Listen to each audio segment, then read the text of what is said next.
Live from a bomb shelter dug deep behind your grandmother's house, the multiple man, Jamie Madrox, the chain smoker Monoxide, the #1 podcast you've never heard of. Many describe it as better than wet dog food and milk, and or a wet handshake from someone wearing a glove. Let's go now to Jamie and Paul with the Freak Show Podcast, exclusively on SoundTalentMedia.com. What's up and welcome to another exciting episode of the Freak Show Podcast. A very special episode indeed. It is. It's true. We're here. We're now. This is a celebration of the Freak Show album. 20 years in the making, Monoxide. Wow. Unbelievable. It's almost old enough to drink. It is. It really is. And it's Who would have one thunk it? It's one of our most iconic records that we've put out. And I think it held a place in time that really solidified who and where we are today, I believe. Do you think so?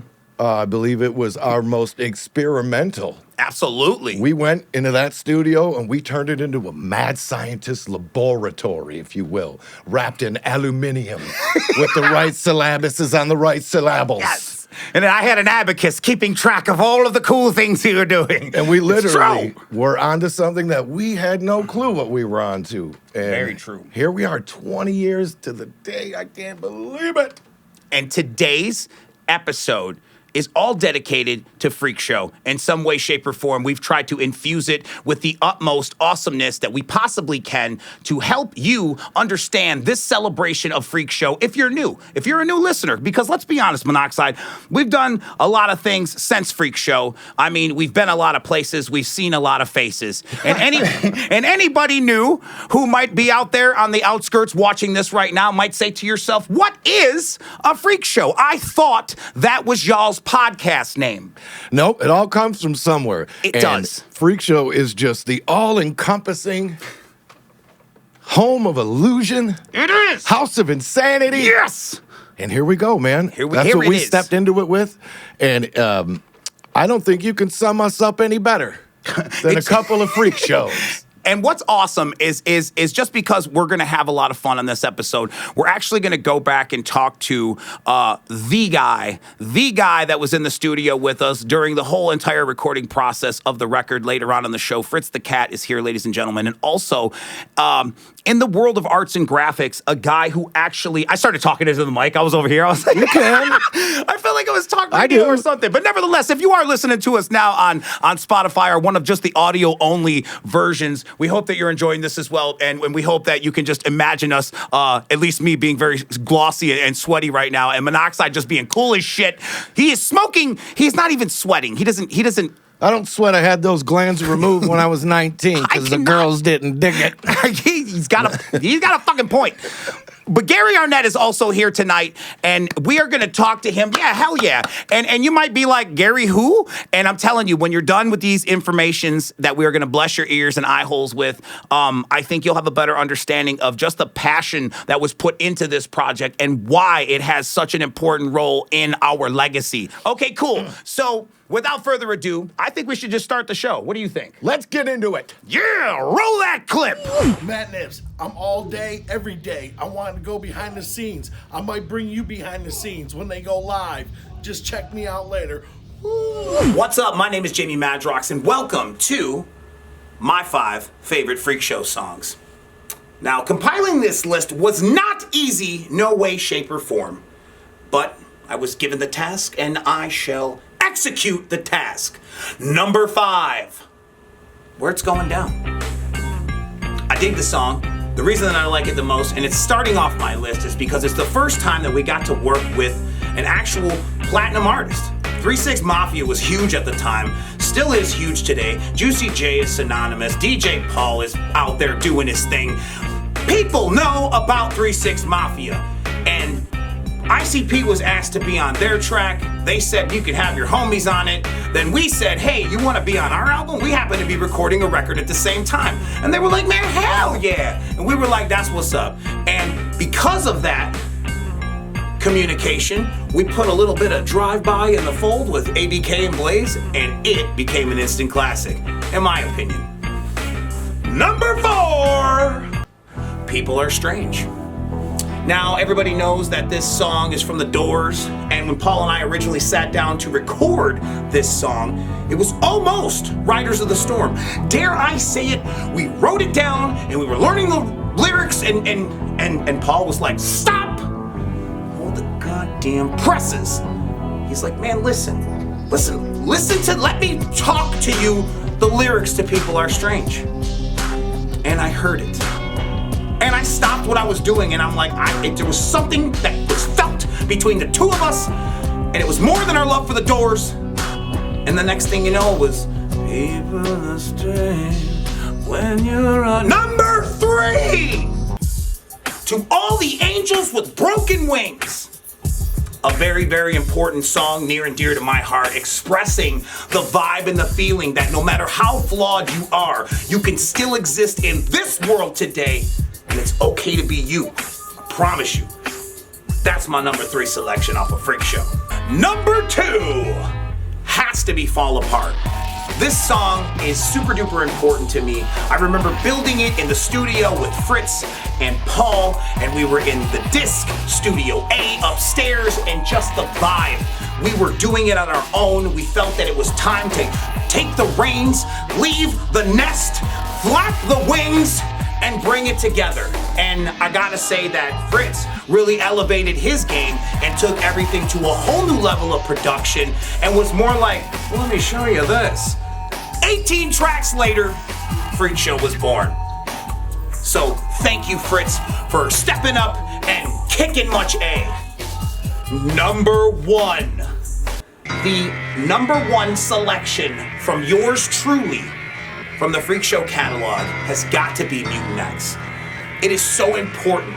The very first time Monoxide and I performed this song from Freak Show was at the very first gathering of the Juggalos in the parking lot stage that was erected in the Novi Expo Center. And when we took the stage, and it just started. Watch as they change and mutate into a freak show, twisted serial killing juggalos. And you could just feel it. The electricity that was coming off the stage. The little hairs on the back of your neck was standing up. I believe a nipple or two was hard in the crowd. The energy was through the roof, and Twiztid was there to introduce you and everyone at the gathering to the very first taste of Freak Show. So that's why it's my number 1. This has been Jamie Madrox with his personal top 5 songs from Freak Show. We're that back. Was an interesting 5. I don't know if I'd have went with Mutant X as my number 1, but... God damn it, why? What would your number 1 have been? I'm not going to tell you. I'm going to tell you this. Go to the Facebook. I'm going to put up my top 5. Put up the top 5. All right, there it is. I don't want to waste any more of their time with that. We have got kick-ass segments. We've got kick-ass guests. All things related to the Freak Show. Fair enough. 20 years in celebration. Keep it rolling. We'll be back after this on the 20th anniversary celebration. Sorry, celebration. Footage, everybody's doing it. They shoot in 1080. You Yep. can shoot at Killer, 60 just don't frames trip. per second. That's the good shit. You're good. We're headed Right. to the roof right now. It's true. We're about to make history. Don't get ran over. We're about to make history right now and record something that should have been recorded 25 years ago. That is more than just We Don't Die. Woo! Complete visuals, 20 years. Freak Show, man. We're about to put it to it. We got the motherfucking Dead Man Blaze Your Dead Homie. We got the motherfucking Warrior ABK in the motherfucking high. On October 30th, Sound Talent Group in coordination with Live from an MNE will bring to you Welcome to the Freak Show, a digital experience like none other. 20 years of terror celebrating Twiztid's iconic album Freak Show with a one-of-a-kind digital experience. Twiztid will be performing every song off the album in a very special way. Welcome to the Freak Show. Freak Show. Freak Show. God damn, that's loud. Hello. Hey, Fritz. Hey, man. Hey, first time caller, long time listener. You got your pants on, buddy? Yeah. we want to welcome everybody to this awesome segment. As you know, Fritz, it's the 20th anniversary of Freak Show, our iconic album, to say the absolute least. For those who don't know, you played an extremely large portion in the career of that of Twiztid. That alone. We'll start there. Say it right. Oh, sure. Like we go back, man. We do, man. We do. We go way back. I think you are our oldest friend from this. Absolutely. You know what I mean? Like, no, that's we very go true. way back with you, brother. That isn't saying that here we are, man. Here we are. It is.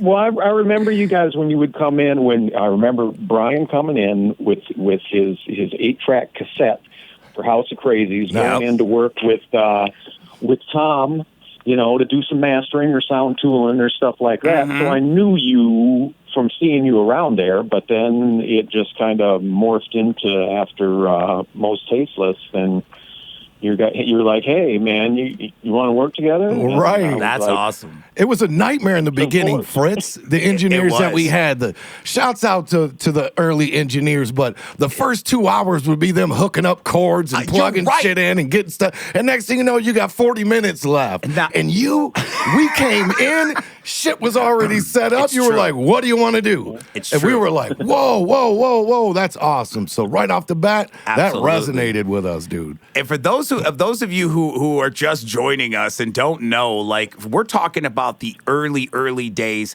House of Crazies days, pre-Twiztid days, when it was the Disc LTD in East Detroit at the time, now East Point, and this is where we kind of hooked up with Fritz and a lot of other rappers from the city, to be blatantly honest. But that's awesome that you said that, because what I wanted to ask you, sir, is, was that part of a hustle? Like, is that part of because you'd get new people in there, and that's why y'all had the rap demo package, and it was like, and I'm not saying it was your hustle, I'm saying, was that something that you guys were taught by someone? I won't say any names, but someone, in order to start. It's a rap demo package, it's a 2-hour deal. The first half hour you just hook up chords, right? And then by the second half hour they're not ready. Then by the last hour it's almost time to wrap up, and you're just printing an invoice. And you want to sell them another 2 hours? It's like, is that part of? Well, tell it. I mean, it was not. It's actually the way that some dudes work. Yes. Because they're like, you know what?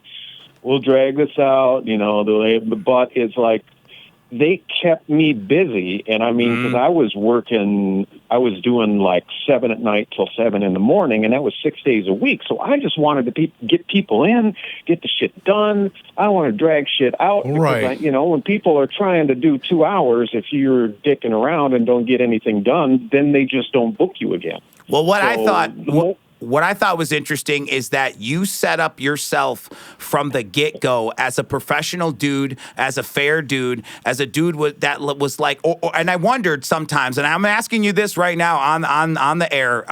I wonder sometimes, did you treat us with that little extra love, we'll call it, because you seen us come together with our paperwork, and we were already pre-practiced, and we had in our minds, by the third half hour, the first half hour, we already had a song done. Was it because of that you were like, man, these guys are like, what made you want to fuck with us and continue to work with us, is I guess what I'm trying to say, right? Yeah. Well, I mean, it is, again, that I knew that you were in it, because I'd see you in and out. You weren't just like, rap demo special, come in, bring all your homies in, and it just becomes a big freaking nightmare. That it's like you were doing it, So that's always good to have.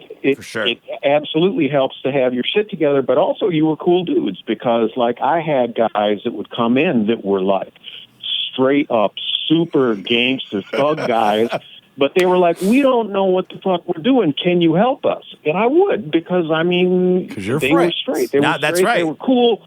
If you come in like a superstar and a diva, you're like, okay, well, I'm here to hit the record button, superstar. Go ahead. And I want to ask you, do your thing. Yeah. How many of those did you get? I mean, obviously not the people that you did do return business with, but of your time there, how many people can you count on one hand, or is it just uncountable that were just like straight assholes that came in there and were just like, condescending, belittling, like, you get what I'm saying.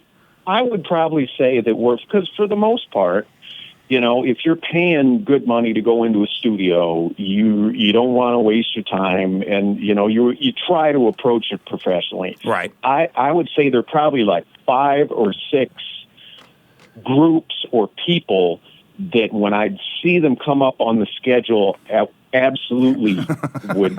It was like, oh my God, no, not them again. And what I could do is I could make their stuff sound shitty, and they would never book me again. But I wasn't going to do that. That's awesome. Then that makes me look bad. No, you're right. So, you're right. That's a good attitude to have. There seriously were some people that I absolutely was like dreading going in there because they were so hard to work with. They were shitty people, and it was just, it was no fun anymore. Listen up, rappers. Listen, you're hearing. Listen up, talent. They're letting you know you set the tone of your studio session. This is true. You go in there acting like an asshole. Yep. That's what you're gonna get. Yep. Toilet paper. Yep. You go in there ready to work. Yep. Serious about your craft. You will inspire that engineer because he has seen nothing but disrespect. Baker came in, she was super cool, and she is literally a diva. Wait, say that again, because that was what I was going to ask you. Is not the condescending people who think they're stars, but people that were legitimately stars. Who did you work with of that? You said. Well, Anita Baker. There you go. Probably the biggest Which one. Is dope, right? She was just dope as shit. Super cool. Uh-huh. We had Crazy George Clinton that would come in, and he would just like wander around the studios and just barge into a session and drop some vocals for somebody and go over to the next one, and it's just like you just work out the next 5 years of your life with publishing because you're not letting go of that free verse. You're just not. That's awesome. You gotta fucking love that. Oh, it was cool too. With when I first got over there at the disc, the guy I worked midnights with was tight with the guys from the hip hop shop, so he was bringing in the people, the Proofs, and the JDs, and those the ones that did that whole crew, and then they brought in. It's through them that they would do a couple sessions with Eminem to come in, doing a verse on some people's shit. Right. Getting to know that whole crew of people and watching them get, just like go. For sure. No, I was going to say, so it had to be refreshing in hindsight to look at that and be like, this is when you would see the schedule and you'd be like, oh, at least I know I'm going to work with some people who are going to do some good music, and I know it's going to be a light vibe, and everybody's just going to be chill and professional, as opposed to, it's going to be a party, and chances are there's going to be hookers and cocaine, and we probably won't even be doing any music. Right. You know what I mean? I mean, even some of the people that came in to just straight up party, if they were cool, I didn't give a shit. It was even better because then they'd the next day they'd listen to their shit and be like, okay, well, we just got to re-record everything now. I mean, hey, you live and learn, and that's why we know how we keep it. We keep it business, and I think we keep it how we keep it, which is always professional, and we go for what we'd like. We've been all over the place, Fritz. We've recorded with all kinds of people, and I will say I have never met anybody that knows Pro Tools the way that you know it. I just want to know, are you self-taught? Did you go to classes for that? Like, how did your knowledge is insane of that? I went to the recording school at the disc, the Recording Institute of Detroit, back in 1989, and there was no Pro Tools then. Pro Tools didn't come out until I think 1994. Wow. So we had at the disc, we had Pro Tools there. Nobody used it because it was ancient, and it was just like, everything was like ADATs and DA88, digital recording, but it wasn't through Pro Tools because hard drive space was expensive, the program was expensive. The early days. But I'm like, I kind of knew that's where it was going to go. So it's like, you got to learn it, but it's like any tool that you're using, you just get to know it so that, you can be proficient at it, And like any so tool, that tool is only as good as the person using it. And I have never seen anybody as good as you, bro. That Real is talk. No, insane. that is no, seriously, because like we've been, like he said, worked with a lot of people, and just your efficientness from time to warm up the computer, so to speak, to time to record, it's like literally less than a minute. And it's like with other people that can be a 13, 14-minute process. And it's like just figuring shit out. The part of it's like the whole gig is, okay, you got creative talent and you got a bunch of inanimate machines that you're recording on, and you got to be the interface between them, and it's getting the what a great way to put it from the people you're working with. That's awesome. And I learned a long time ago that artists hate sitting there while you're, hold up a second, let me that's the worst, Fritz. And I mean, and you can tell then when they go to do their thing, they're like, well, fuck, That's I'm so true. sitting here for, a half hour while you're dicking around. If you want someone to perform, they don't, you just don't, you let them go do their thing, and don't make people wait. That goes both ways. Again, Fair enough. No, fair enough. I appreciate that. And I think that's why we work so well together. And I think that's why, would we say, because I know we worked briefly on Most Tasteless and Music's during that. But I think Freak Show was like the first time that you really got down and dirty with us. We did the whole record We did together. the whole record together, and it was just kind of like we started building a sound for Twiztid, and we went, like I just kept doing this. Sounds like you building a sound for Twiztid. And we just literally started going towards the right and continuing that. Right. You remember that? Having everybody everybody get a button. On 3, Yes. punch it out. Yes. And on 3, punch it back in. Yes. Like 5 people. Well, it was crazy. Because usually, we would record down at Studio B and then bring everything up in Studio A to mix. Yeah. But it was the Halloween song in the year 2000 that you couldn't get upstairs to mix it, so we had to mix it in Studio B. Yep. So it was like, okay, well, here's we had less tracks, right? When you get to this part, you hit this button, and it was just a big group effort of a bunch of motherfuckers trying to push buttons. Everybody had 2 buttons at the same time. Paul had 2, I had 2. I think you had like 3 or 4 because you What were a like, fuck it. process. And everybody, and you're just kind of hoping we have rhythm, and everything happened the way that it was supposed to happen. And it's like, yeah, that was true. I think that was our first working together experience. We got to watch That was killer. music, the process Yes. change Yes. entirely, the way that it is created now and put out to the masses. We got to see that together, man, and to watch you evolve right along with us, bro, I'm proud of you. Yeah, absolutely, man. The Me too. obstacles you've hey, overcome, man, I bro. appreciate it. Super proud For of you. sure, for sure. Well, when there were a bunch of people there that were like, hey, man, when we make it big, we're going to bring you with us. And I'm like, okay, yeah, man, no problem. And you're the only ones who actually followed through with that. Yeah, Fucking right Greg on. Riley may hate us to this day. Hey, But sorry, God Greg. damn it, dude. Yes, bro. We knew it. We appreciate we had you. to. As soon as we had the opportunity, as soon as they Absolutely. opened that door, we were like, we got somebody. We got somebody. Yeah, man. and I think that was just another way of us helping build the legacy there and the whole Dark Carnival vibe. I mean, bringing you into the fold like all the other things we brought, I think is just a great, it just speaks volumes for itself. Just your musical work inside of the legacy and the body of Juggalo music in general, I think is just amazing. And if you've seen his name on the dare back, I say, underrated. yeah. Oh, absolutely. Absolutely. No, you don't have to dare. underrated. You can be very bold with that. Very, very underrated. All caps. People need to recognize For sure, how like- much you have Do you to have do with us being Yeah. who we are and sounding how we sound. Do you have a discography? Because if you do, and if you don't, you should. Because oh my Christ, the it's long. I swear it's long. It's crazy because just the work we've done together, not to mention the work you've done with other people and other projects and In this one-off world. albums and things like that. Just in this world alone Right. is a legacy worth of music. So again, kudos to you and thank you as well for helping us do what we do, because literally you are one of the people that really helps me and Paul get our music out.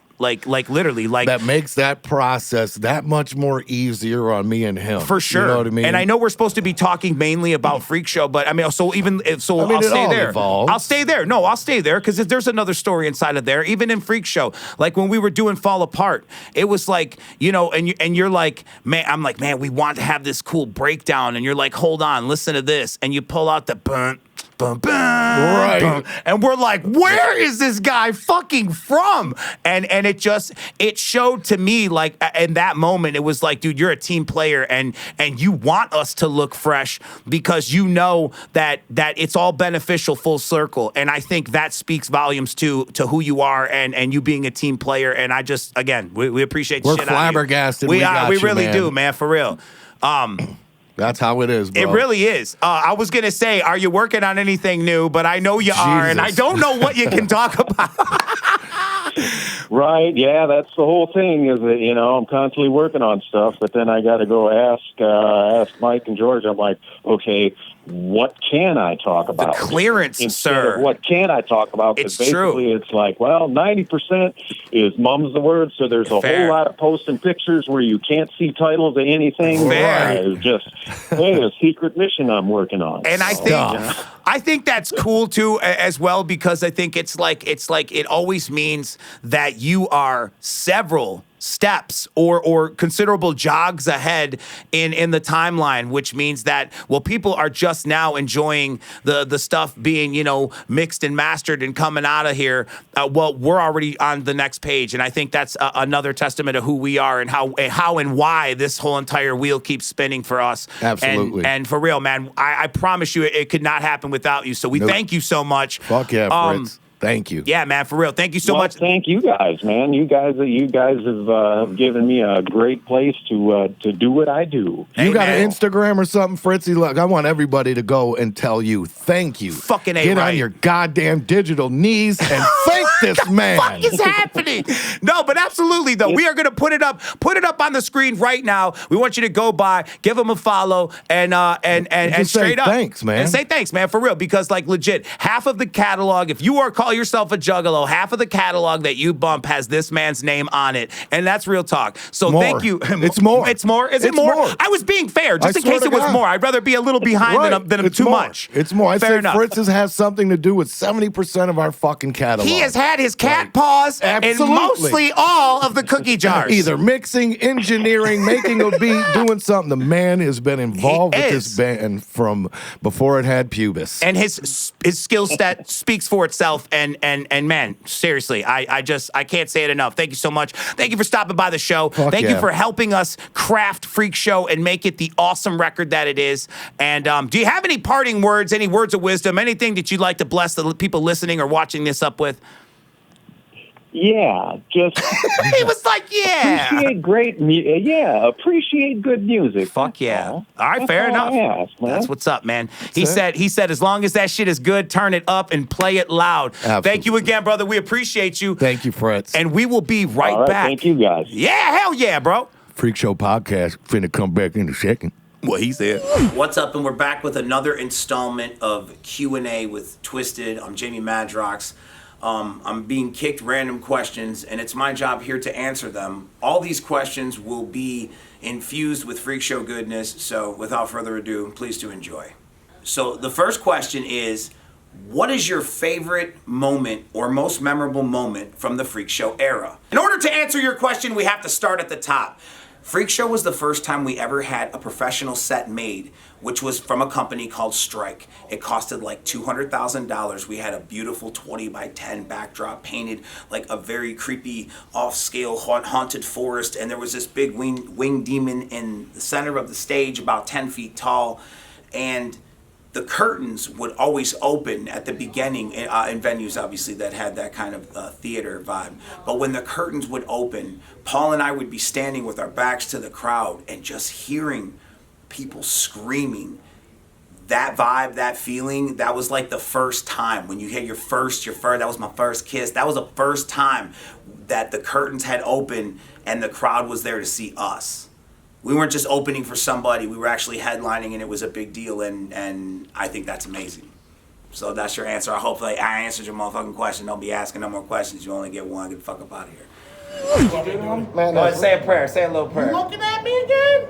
Bitch, you staring at me?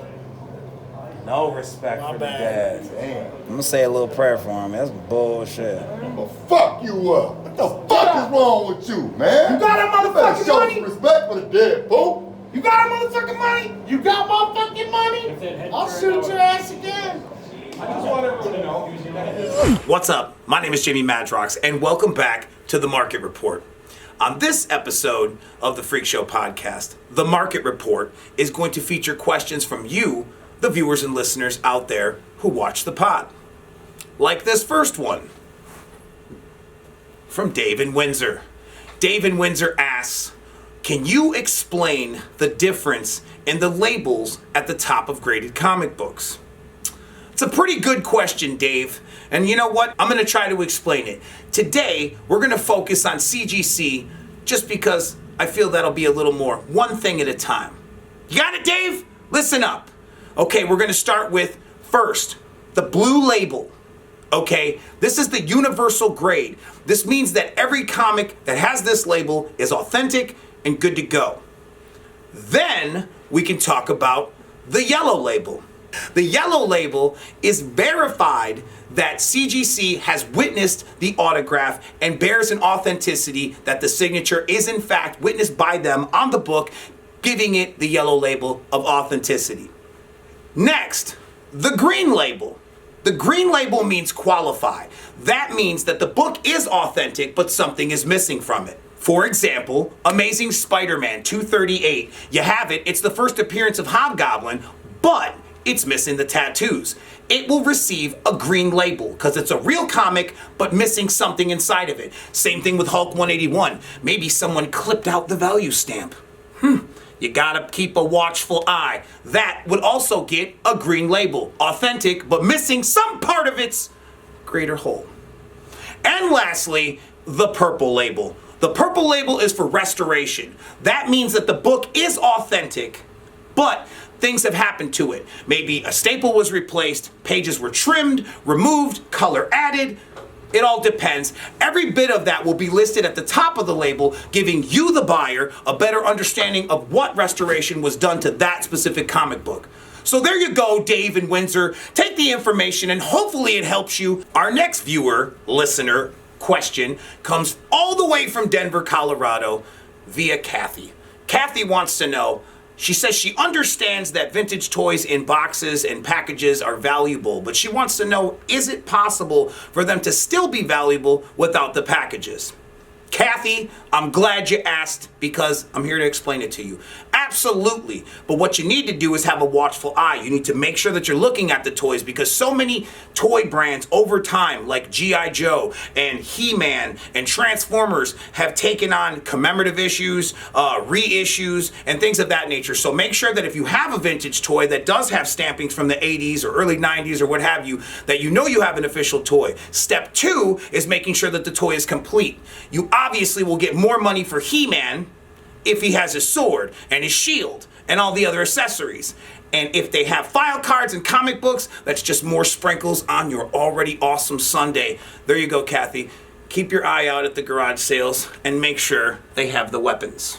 And our last question comes to us all the way in Utah via Steve, who says he's been collecting coins for over 5 years and wants to progressively add another collectible item into his portfolio and wants to know which one I believe is the most lucrative, be it cards, comics, or toys.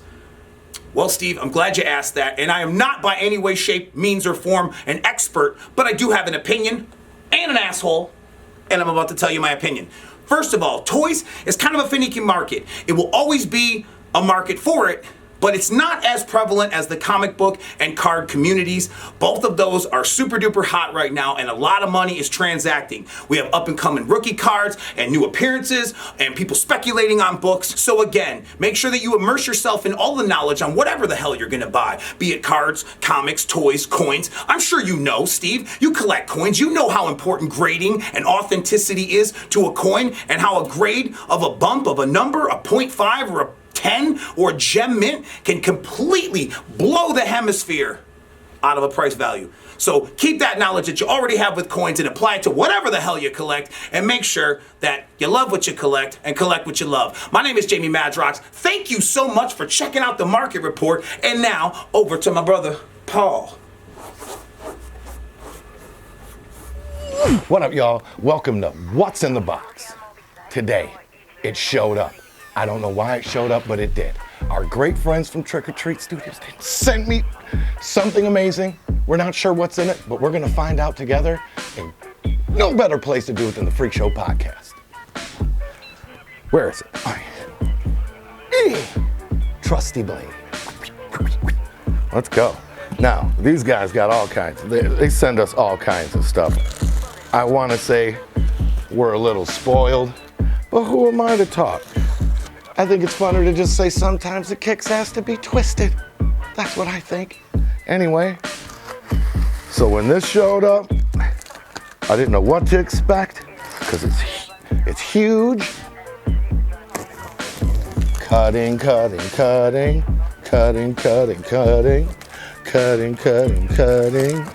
Let's make the cut. Sing it. Cutting.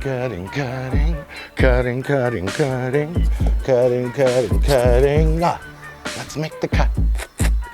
All right. Ooh, you know what's something awesome when it's got those corner protectors like that, those edgies. And those.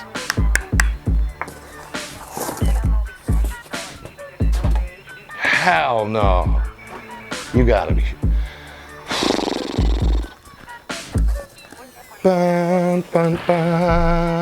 Like mute neck.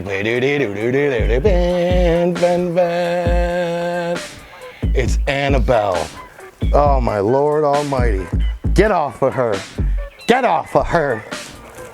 Get her out of this box. Nobody put you in a box. God damn it. Get her out of here. I'm gonna lose my. No, somebody. Get her out of it. She can't breathe. Get her out of it. She can't breathe. Oh, sweet baby.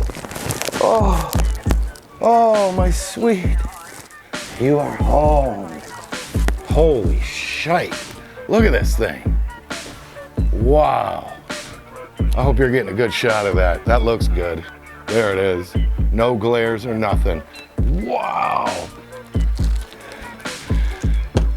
I don't know what to say. Thank you. I'll be by once every weekend to sweep the floors of the warehouse. I can send you topless shots of Jamie Madrox if you want. I can get those. Let me know, Trick or Treat. God damn it, you guys are awesome. Thank you so much. Look at this. We'll put some glam shots up so you can see it. I gotta get the box made. We gotta get the protecting spell so she doesn't ring. She doesn't actually. So she doesn't get with that 4-foot Chucky I got in the little slam to bamba. Thank you for watching What's in the Box. This has been awesome. Thank you, Trick or Treat Studios. Go check them out. They are the kings of all things fun and spooky.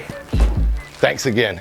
We have another informative Freak Show 20th anniversary interview right here, right now, with the guy, a graphics arts visionary, a digital painter, a sculptor of photographical images. The one, the only, Gary Arnett is coming up with an interview right here, right now. Keep it here on the Freak Show Podcast. So first of all, let us start from the top. This is the Freak Show celebration episode of the Freak Show Podcast that is exclusively on Sound Talent Media. We are celebrating the 20th anniversary of Freak Show.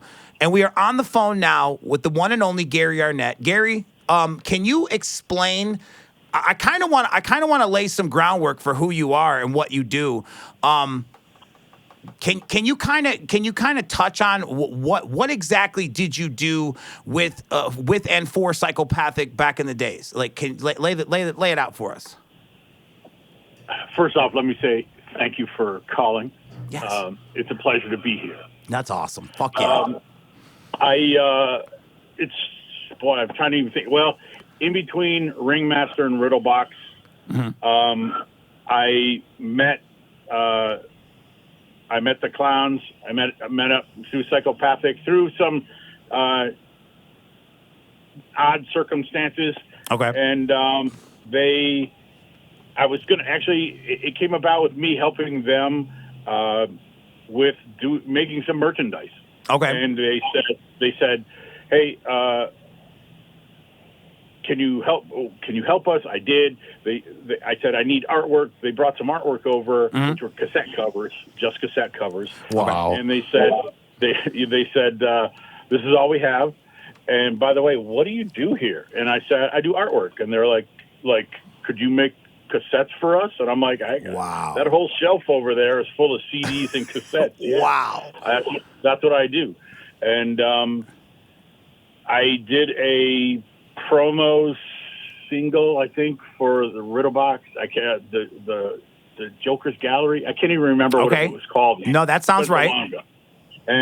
And that's sort of where the doors opened. From there, they asked me to do Riddle Box, and we did all the Riddle Box graphics and artwork. And Dan Christie was my partner, who I still do some work with. We worked on those. We did everything from Riddle Box all the way up through just the face of the Joker's card of the missing link. Nothing after that. And to also, and then, I was going to say, also to clarify and to add to your legacy, you and Mr. Christie are responsible for also working with a lot of the legendary products about town, like Fago and Better Made, and just like it adds to the not that you need that, but for those who don't know, it adds to the credibility and the realness of what you brought to the album cover game. And I think a lot of people don't really understand how, I think in some senses, which I'll try to fill the void, in some senses you would get ideas and concepts on like cocktail napkins, and it would be your job to bring them into this, either posterized or what we know now as vector traced or whatever, format and colorize them. And a lot of that magic was really, you were that Dr. Frankenstein, so to speak. Yes. Thank you. Yeah, no, for real. I want people to understand. Like, it's like a lot of times it's like you are the people that kind of go unsung in this industry, especially with something as visual as where we came from and where we're going to as far as we get closer to Freak Show in the conversation. But yes, very true. Yeah, and through that, obviously, and their label and other associated artists that were on the label, obviously where I met you guys, is sort of where that rolls up. Prior to that, I did artwork. I did all kinds of other music-related artwork. Kind of a jack of all trades. Yeah, for sure. It didn't matter whether you were a gospel record group or a rap group or a heavy metal group, whatever. That's I just did artwork. That's awesome. You painted the pictures. He did indeed. Okay, so now coming closer to you meet Twiztid. You've already been doing business and dealings with Psychopathic, and now you meet Twiztid. And what is the first project that you actually work on with Twiztid? It is Freak Show, correct? I think no, I take that. Tasteless. Yes. Most there was something I don't think I did Most Tasteless, but I did something for. I know what it was. Single. Yeah. I can't remember exactly what it was. Unfortunately, that's about 6 computers ago and about 6 hard drives ago. Fair enough. That hard drives that have blown up, so I don't even have most of that stuff. I think I know what it was. I think you did an advertisement that went inside of the Big Money Hustlers VHS tapes. It was Pick Up Most Tasteless Now, and you did this kind of a caricature where our heads were larger, and it was just so different, and we were just blown away by it, and we wanted to work with you so bad. Truth be told, we wanted to work with you so bad, but because of, you working so round the clock on their stuff, we weren't able to work with you. And then when we did and actually get to sit down in a project with you, it was Freak Show. And with E-Wolf, fucking amazing eye behind the camera, brought to life a lot of the pictures that became the iconic images that is that coveted cover. Yeah, E-Wolf and I had worked on quite a few other projects. He was in a band, had been in several bands actually, and he was a photographer. That's so dope. A photographer who shot bands, so he knew what was going on. All I had to do was art direct a little bit and tell him what we need to get out of this. That's awesome. And you could just let him go. But it was such a process. Like, as we would normally just take pictures for a cover, this was so different. We had to have our heads a certain way. It was true. We had to be in the same position. It was a process. And then to see what you did when you stitched that together was, I mean, absolutely mind-blowing. Absolutely. You know, it's weird because that's 20 years ago, and now, you know, and I was fairly proficient back then, but now obviously much more proficient. But back then, just the split of the face took me, over the course of 2 days, took me 13 hours. Wow. Just trying to figure it out. Jamie's got a bigger head than Paul. He got Monoxide. Than Paul has. And not that it's that, you know. No, but bigger as in his ego. His ego is way bigger than Monoxide. Fair enough. Just physically, you know, the physiology of your face is not the same. So having to figure those out and you know, try to airbrush some of your teeth in there. And Truth be told, when it was like fusing together a pea and a peanut. It really was. But what was great about it, and for those of you watching and listening, I'll have you know that it was. We're going to show like some of the Polaroids that we still have as we kept as mementos. But like the idea that you guys had this all measured out, and there was a certain way that we had to stand with our hands. Yeah, it was literally crazy. like you guys created this grid for us to stand in, and just how we were. And I'm with the measuring tapes and had to have the wings up, and Paul's head was a little smaller and tilted.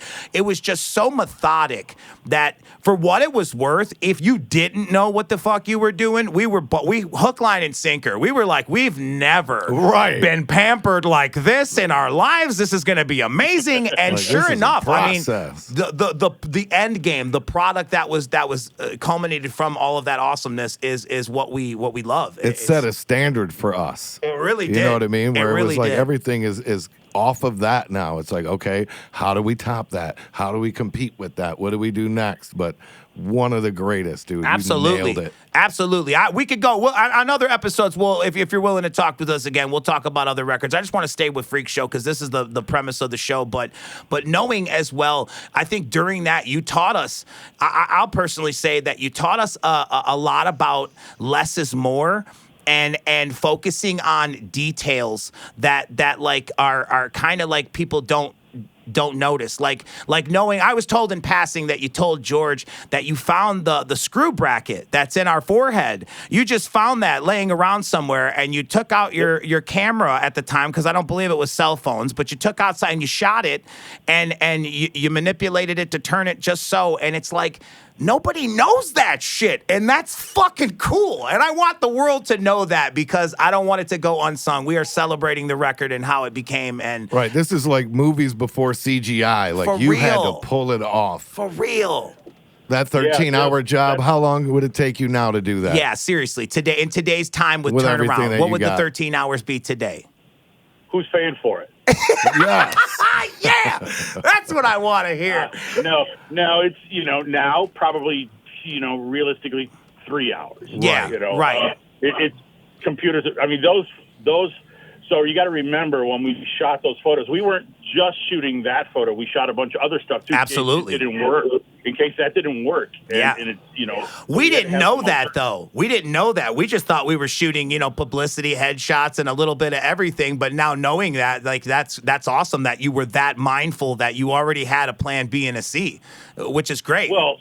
Well, you know now, because you've done it so many times. Is fair enough. When you're there in front of the photographer, you've got to get as much of them. You know, you're paying them whatever it is by the hour or by the day or whatever it is. Right. You got to get as much out of that as you can. You can't just go in there with one little daisy and go, "I need a picture of this." You're right. You got to take the whole garden in there and shoot everything. Right. And that's amazing. And then, because you don't know what you're going to need on the back end of that, and to try to go and recreate that and get that exact same setup and the same distance and the same measurements and stuff. And I've had to do that before, and it's a royal pain in the ass. That's insane. And it almost never matches, you know, but you try to do whatever. But so you try to get as much of it as you can in one shot, so that if it doesn't work out, you've got Plan B and Plan C. I don't remember what those were. I remember we tried other things. They were one. I would assume it had to be Plan B, but the bloody photos, the all of the white shirts with the ties blood, and the blood just everywhere. Ads. Yeah, that was insane. The Terror has a new name, and I just want to say, and everybody listening right now, you're listening to a legendary artist who has been doing this shit in the game for over 20 years. Listen to what he's telling you. So if you go forward and work with people in the future, he's telling you, make sure you get all the shots you need. If you're paying for your time, your money's valuable, make sure you get out of it what you need. And clearly what we've just learned today, have a Plan B and a Plan C. Don't go in with just one goal because you might be let down. Those are words of wisdom, dude. Most times. Yeah, absolutely. 100%. You don't go into the studio with half a song. You're right. Or no music, no beats or anything. You prepped all that stuff so that when you go in, the clock's running. You got to maximize what you can get out of the thing. Now, it may take you obviously more than one day or whatever it is, but if you're paying for people to sit around, you're just wasting all your money. For sure. And especially from us being independent, even while being with them or by ourselves, it's your independent money. So it's not this big surplus purse you got from some mega say somebody Universal or someone like of that stature where there's just excesses of money. Disney, right? Or something like that. Like it's like in this regard, I think that we learned a lot of stuff through paying attention to you guys as well. We paid attention to a lot of people, but I think we were most blown away by yours and eWolf's approach and your integrity in every product you touched. Whether you were doing a sampler or a fucking gift bag that was going to be at Harmony House. Yes, Harmony House, goddammit. I'm going to take it back. We're going on a time machine, Gary. But what no matter what the hell you were doing, or if it was a collector tin for Better Made, you always had integrity in your product, and your product always looked real. And that's something that's the biggest compliment I could possibly give. Me and Paul say that all the time when we listen to a song. It sounds real. It looks real. Because nowadays, everybody tries for that real, and they always fall short of it. And I think you were ahead of the game with that. So I thank you. I thank you for everything that you helped us out with, and we appreciate you for all that. Absolutely. Not to take anything away from Freak Show. For sure. No, not at all. Not 1%. But when you did that Green Book Guts logo, bro, oh my God, where you invented and created a font for it. Just mind-blowing stuff. And we'll come back and talk to you, when that turns 20. Yes, we will. Yes, God willing, we will. Yeah, I love that. Extremely inventive and creative in the ability to take somebody's vision and put cherries on top of it. Like legitimately take someone's idea out of the air and literally bring it to fruition. That is no words, no photos. Right. Which is the hardest story to tell, man, and you do it extremely well. I agree. Well, you guys were actually, and I've dealt with a lot of different artists, like I said, whether it's gospel or heavy metal or whatever. You guys used to come to the game with a pretty good idea. True. But you're also open to all kinds of things. And that makes a big difference when you're creative. If I got to do the same shit every single time, you're right, or every day, it's boring as fuck, and I don't want to do it. I get tired of that kind of stuff. So the idea that you are open to stuff and we're appreciated it. Yeah, it's a trust factor. It's a trust factor. We knew that you were good people, and obviously your work spoke volumes and still does. And I think we went into it like it's and this is my bit of advice for anybody listening, like letting go of everything. Like you don't know everything, and there's a reason why you don't do everything, and other people are good at that thing. So if somebody tells you something in confidence or has your best interests at heart, it is good to listen, because it creates bonds and relationships and clearly amazing masterpiece records. Right. You need to know what you don't know. For real. 100%. The day I stop learning is the day after I die. Right. Goddamn right. You're right. I'm a clap for that. That's real. For real. That's real shit.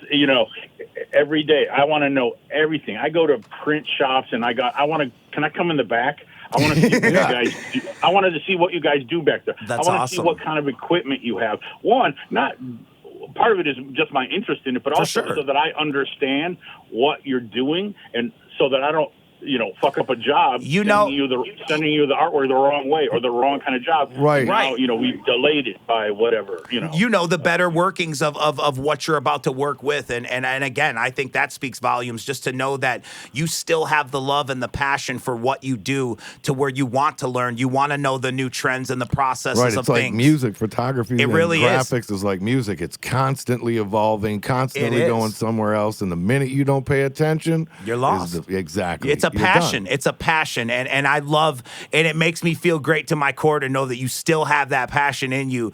And we absolutely must work on a project together in the future, man. And just for even old time's sake, even if whatever, just for the fuck's sake, we have to do it because but we'll be paying for it, just so we'll be paying. Just to clarify, yes, it'll be on our time, sir. Yes, hell yeah. Oh, good. Yeah. All right. Well, Gary, we appreciate you, man. Thank you so much for taking time out of your day to stop by and help us celebrate the Freak Show album 20 years celebration right here, right now on the Freak Show podcast. Thank you again, Gary, for stopping by, man. We appreciate you, brother. Thank you. Wait, one more thing. Go ahead. One more thing. So at the Astronomicon, I had never seen the giant 3D Freak Show demon. Oh, I never saw it. Never saw any pictures. Didn't even know it existed. Wow. And somehow I missed it. Like, I didn't see it. And then I saw photos of it, and I was fucking blown away by it. It was phenomenal. It's a redo. It's a redo of the first one. The first one, I want to say, was done by Strike, which was a prop company. And then somehow the head got stolen and returned damaged. And then we contracted a new person to do it again. And I think what's cool, and I know why you think it's cool, is it's because someone took your creation and created from it. And I think, and I agree with you, seeing it in 3D and off the page is just, man, it's and it was giant too. I mean, it's fucking huge. It's like fucking 10 feet tall or something. It really is. It was amazing. It really is. Did you have it back at Astronomicon 2? I can't remember. I would say I did eventually see it. I don't know which one. I can't remember that. I want to say it was at the 15th anniversary that we had it like refurbished or refixed, however you want to say it, because again the head was seen some better days, so we got a new one made. And I think this guy nailed the likeness of your cover more so than the first one. The first one was just, you got the gist of it. It clearly is what it is. But I think this one it reflects more attributes of Paul and I. So I think it's even getting better every time it's done. That's cool, man. Nice. And we're getting some cool shit. We got some fun shit that we're going to be sending you to, because I want you to be a part of all the awesome festivities that we have on board. So again, thank you, Gary. What's that? All right. Oh, you're good. Good. No. I just want to know what's up with Astronomicon. Oh, Astronomicon, because of the pandemic, we're diligently trying to see if we fall into the guidelines of whatever can and can't be. And as soon as any regulations are lifted and we can figure out the social distancing and just play the game, we're down to do it, because the need and the want to gather and con and convention and love and share is all there. Oh, it's huge. It is. It really is. It's everywhere too. I mean, I feel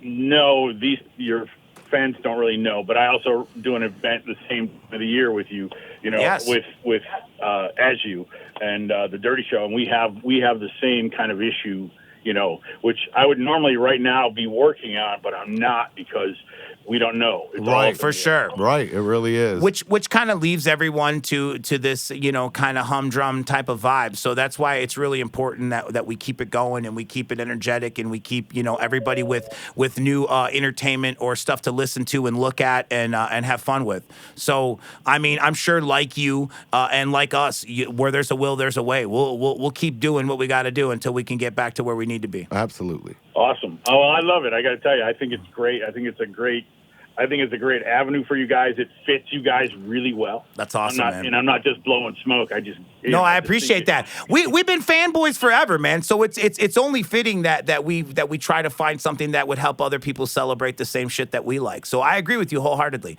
and I think that's awesome. And we're gonna put up a link to the event that you have going on, or the site, or anything that you want to promote, and just to share people out there, because I mean, knowledge is power. And maybe people want to get at you, and they might want to have you work on some of their shit and try to make a masterpiece out of theirs. You'll never get the magic we got from Freak Show, goddamn it, but you can try.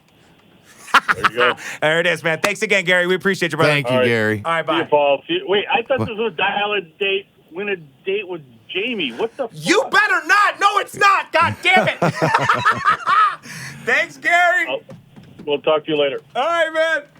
Entertainment is what we go for. It's true. Information is what we hope for. And we got a lot of information on this episode. We want to thank Gary Arnett. We want to thank Fritz the Cat. Thank you, guys. We want to thank, who else? Who do we want to thank? We want to thank, Sun Records for putting it out in the Philippines. Sun Records for putting out Freak Show in the Philippines. We want to thank Psychopathic and Island for putting out Freak Show back in the day. We want to thank Island Records for letting us put it out and utilize it again in 2020. We want to thank you for watching this episode. And keeping Freak Show relevant for 20 years. 20 years later. And we have an awesome launch of awesome shit. And that is just the beginning, because literally on Devil's Night, October 30th, it's going down like never before. The Freak Show experience. He took the words right out of my trick-or-treat bag. I couldn't hold it back. I wanted to say, I felt like I was sitting here drooling for a second. That's so okay. Freak Show experience. Yeah!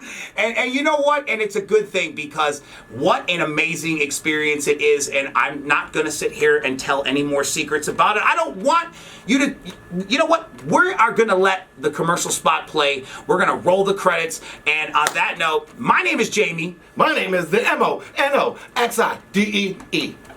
And we are Twiztid. And we want to thank y'all for watching and hanging with us, or listening to us if you're out there on the airwaves. Wherever you may be, the Freak Show podcast has been a blast. Deal. Till next time, y'all. Thank you.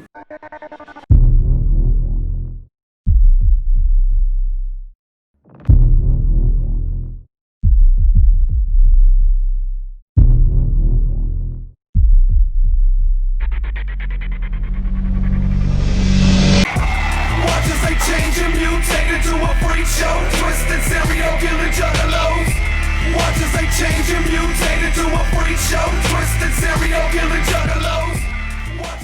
Hey Jamie, what you say? I said I probably should have did the autographs before I smoked the weed, and not the other way around. It's cool. I just wrote a Mr. Madrox and a Jamie Bones, and someone got that special one. I don't know. Props to that person.